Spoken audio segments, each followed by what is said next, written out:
Bom dia, querido amigos, irmãos, queridos ouvintes.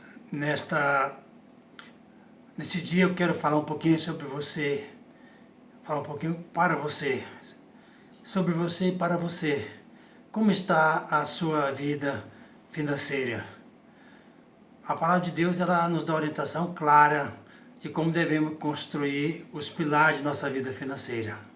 Mas muitas vezes, amados irmãos, somos às vezes conduzidos em uma direção que não é a direção correta de Deus, através da teologia da prosperidade, aonde muitos grupos religiosos com desejo de arrecadações financeiras constituem uma teologia da prosperidade distorcida do Evangelho e da Palavra de Deus, simplesmente para construir palácio, templos gigantes, construir fortunas para os seus líderes e seus pastores, e distorce o verdadeiro sentido da construção de uma vida financeira equilibrada para a vida dos seus fiéis. Nem orienta no sentido da construção dessa vida financeira equilibrada, porque é uma teologia fora de contexto e fora da realidade das Sagradas Escrituras. Nesta manhã eu vou trabalhar um pouquinho algumas ideias que encontrei na Palavra de Deus que possa ajudar você, sua família, a nossa família, nós mesmos na construção de uma vida financeira equilibrada. Primeira coisa, amado, eu queria falar com você que a Palavra de Deus diz em Eclesiastes, capítulo 3, versículo 13. Descobri também que poder comer, beber e ser recompensado pelo seu trabalho é um presente de Deus. Descobri também que poder comer, beber e ser recompensado pelo trabalho é um presente de Deus. Então, diz que você trabalha, você desfruta do seu trabalho, isso é presente de Deus. A pessoa que semeia na colheita da semeadura vai receber a prosperidade.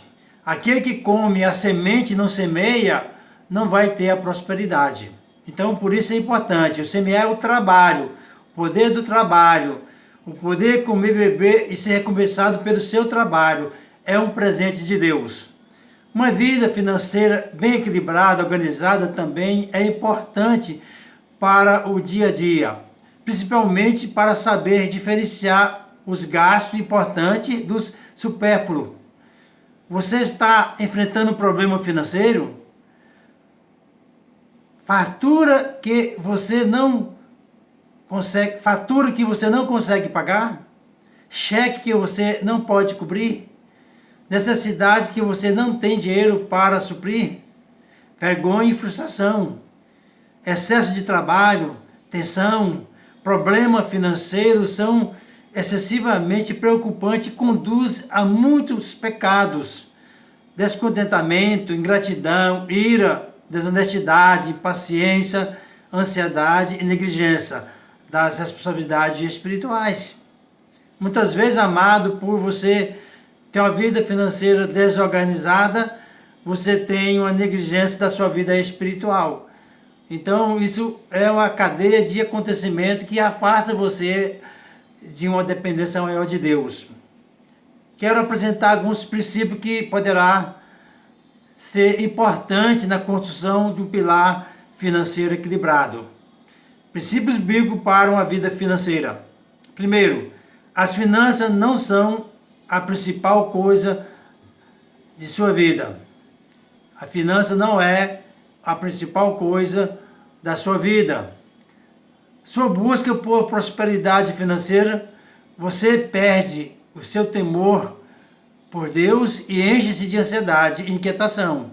Estará fazendo um péssimo negócio.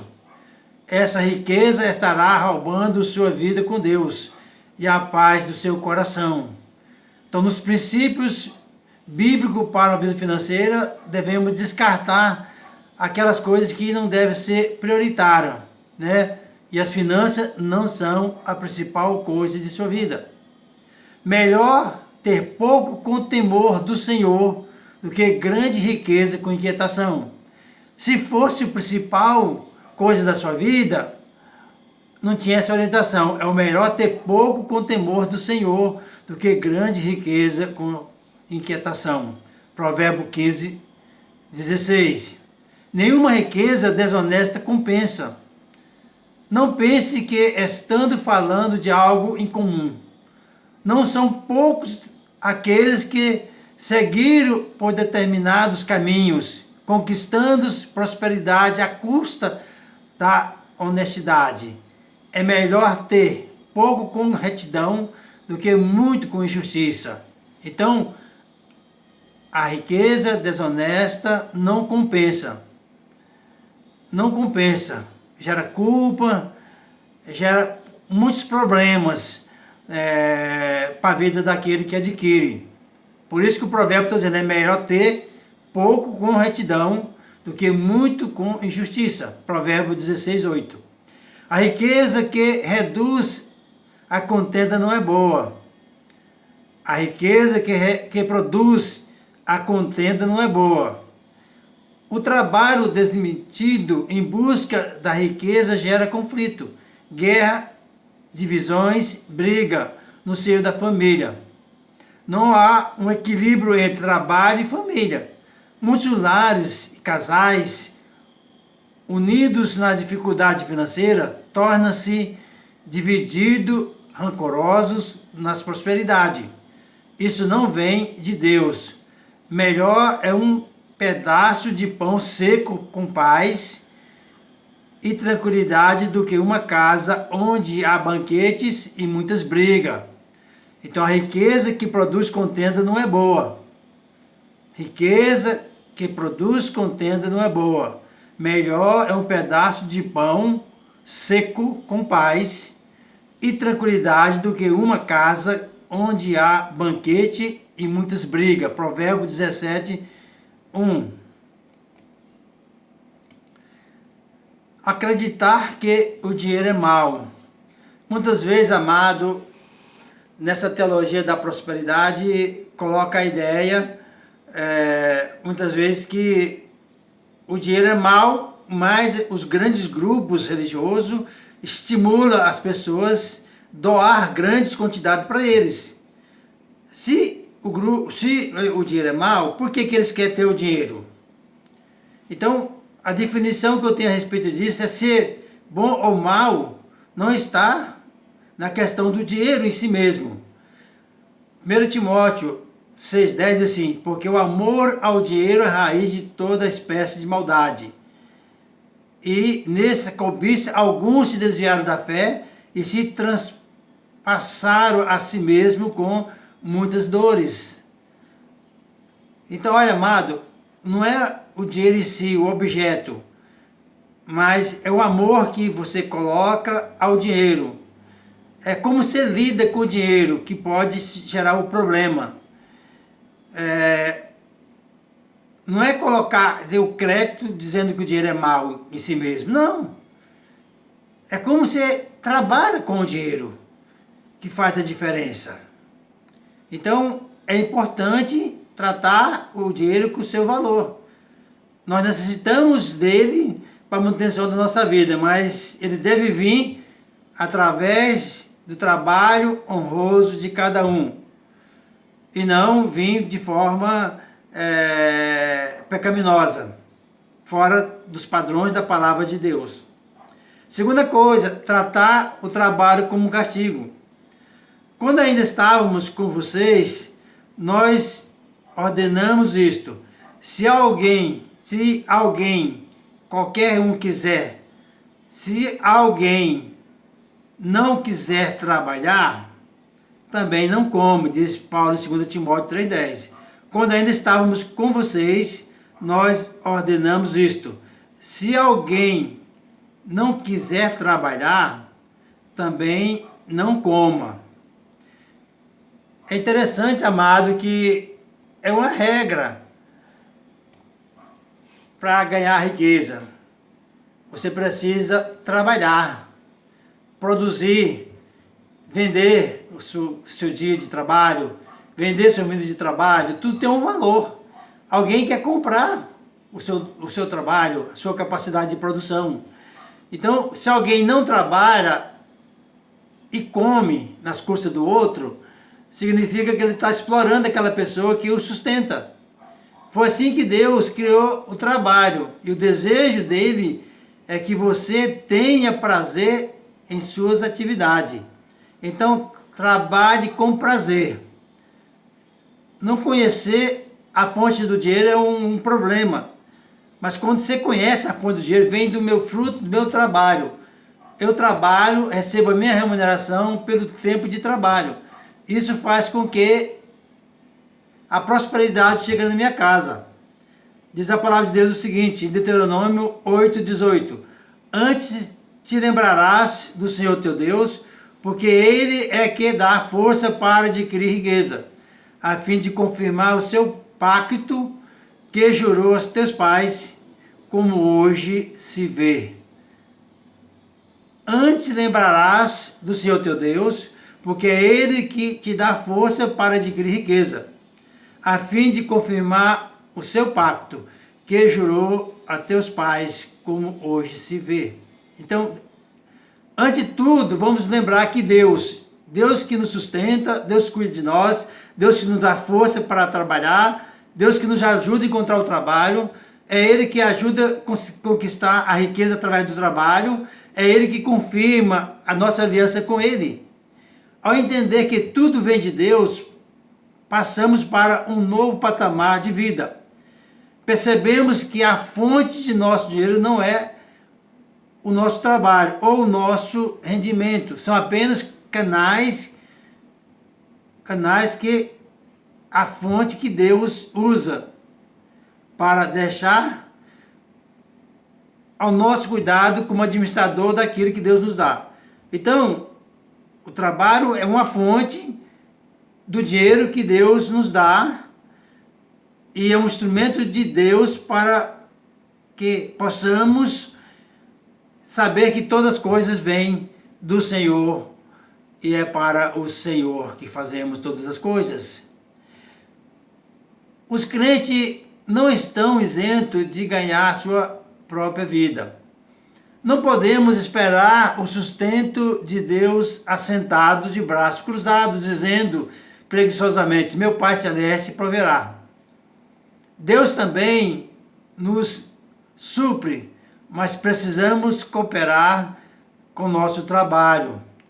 As mãos preguiçosas empobrecem o homem, porém, as mãos diligentes lhe traz riqueza. As mãos preguiçosas empobrecem o homem, porém as mãos diligentes lhe traz riqueza. Provérbios 10:4. Veja que não podemos também usar a ideia de que Deus proverá para mim e ficar preguiçosamente na minha casa sem sair para procurar o trabalho ou sem sair para trabalhar, achando que as coisas milagrosamente vão chegar à nossa casa. Não, eu preciso fazer a minha parte. Se eu estou desempregado, eu preciso distribuir meus currículos, eu preciso ir atrás de uma fonte de trabalho.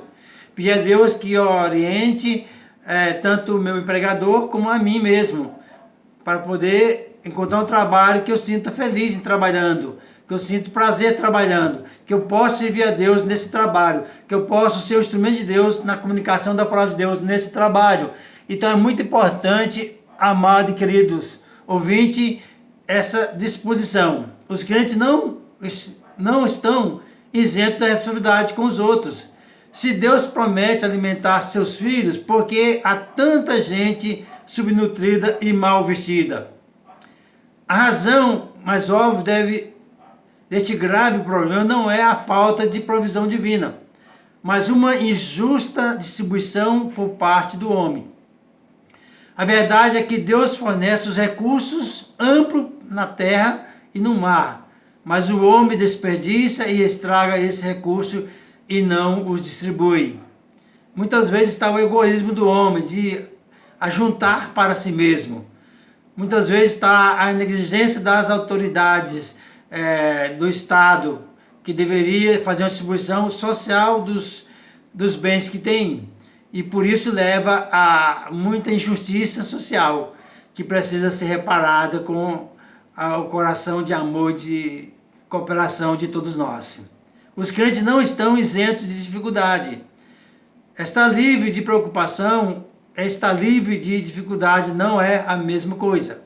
Cristo nos manda deixar de lado a ansiedade, mas não promete que seremos imunes a todos os infortúnios.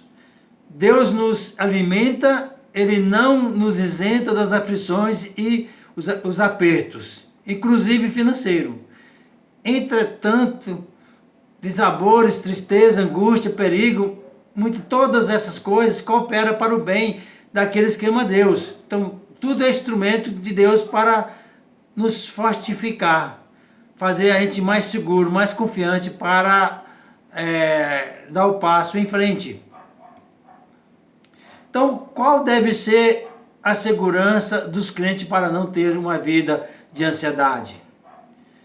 Porque onde estiver o vosso tesouro, aí estará também o vosso coração. Mateus 6,11, dizendo assim, se o que dá confiança, que dá estabilidade emocional, é ter bens, é colocar a confiança nos bens, no que eu tenho, no que eu posso adquirir, você vai continuar tendo ansiedade, porque isso não é suficiente para trazer confiança no coração da pessoa, que ela possa superar a ansiedade.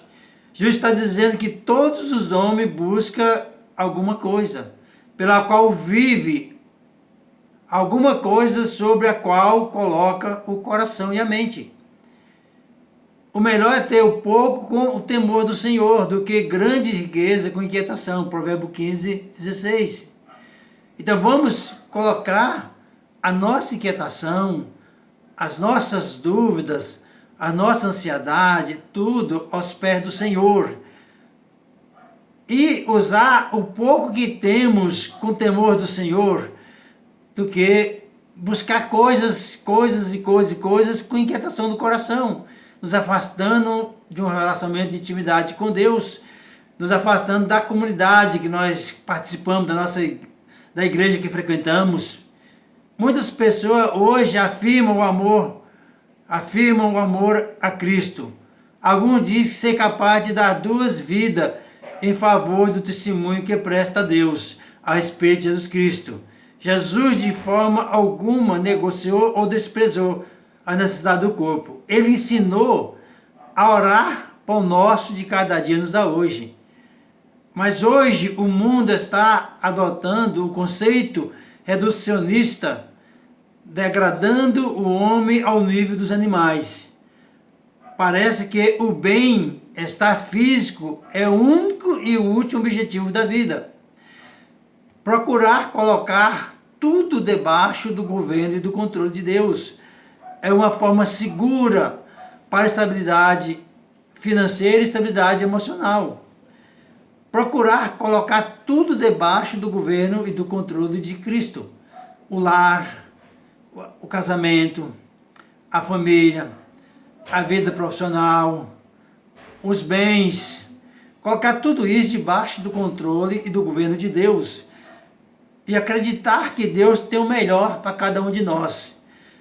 E buscar em Deus a direção correta para tomar o espaço correto que deve ser tomado. Porque, amados, se a gente não colocar tudo isso no governo de Deus, na direção e no controle de Deus, a gente vai ter muitos problemas na questão da finança, somente nesse momento de muita crise. Então, como lidar com os problemas financeiros? Vamos ver alguma coisa prática que podemos fazer. Os planos do dirigente tendem à abundância, mas a pressa excessiva à pobreza. Então, em primeiro lugar, amado, tem que haver um plano, um propósito. Precisa haver um controle, precisamos estabelecer qual é a prioridade. O que é prioridade na sua casa, o que é necessário, o que é supérfluo, o que precisa ser colocado em ordem. E a coisa interessante disso é a colocação de sua família, é muito importante para dar um jeito na vida financeira com a união. Então, a colaboração de sua família, dentro desse propósito, dentro desse projeto, né? Essa colocação da sua família vai ajudar no planejamento. É possível reduzir os gastos em todas as contas da casa, como na energia, como na água, como no supermercado. Até as crianças devem participar desse projeto, porque eles precisam saber de onde vem o recurso e para onde vai o recurso. Não é só gastar o recurso, não é só criar despesa para o recurso, mas também ajudar a planejar como usar devidamente o recurso. Defina o objetivo financeiro. De nada adianta ter conhecimento sobre o que é e como fazer, se você não souber onde quer chegar. A definição de objeto financeiro ou de objetivo financeiro permite transformar sonho em valores monetários, onde é possível saber quanto falta para alcançar cada objetivo. Elabore um orçamento. A elaboração de um orçamento geralmente é feito em 3 passos. Primeiro passo, identifique como você está gastando o seu dinheiro atualmente. O que é prioridade no gasto do seu dinheiro?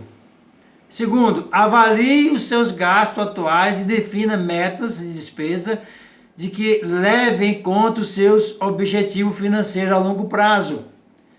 Avalie seus gastos atuais e defina meta de despesa que leve em conta os seus objetivos financeiros a longo prazo. Terceira coisa, acompanhe de perto as suas futuras despesas para assegurar que estejam dentro do planejado. Acompanhe de perto suas futuras despesas para assegurar que esteja dentro do planejado. É bom de vez em quando parar e fazer uma avaliação se está cumprindo as metas estabelecidas, se está honrando os compromissos estabelecidos. Controla as suas dívidas. Mantenha as dívidas sob controle, é essencial para o sucesso do seu planejamento.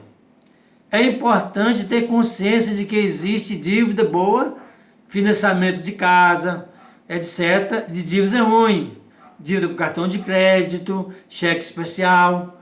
Sendo necessário, se livra das ruins quanto antes. Além disso, comece pelo pagamento das dívidas com taxa de juros mais alta. Comece pelo pagamento das dívidas com taxa de juros mais alta. Juros do cartão, juros do cheque especial, juros de dívida contraída com juros muito alto. Faça uma reserva para emergência.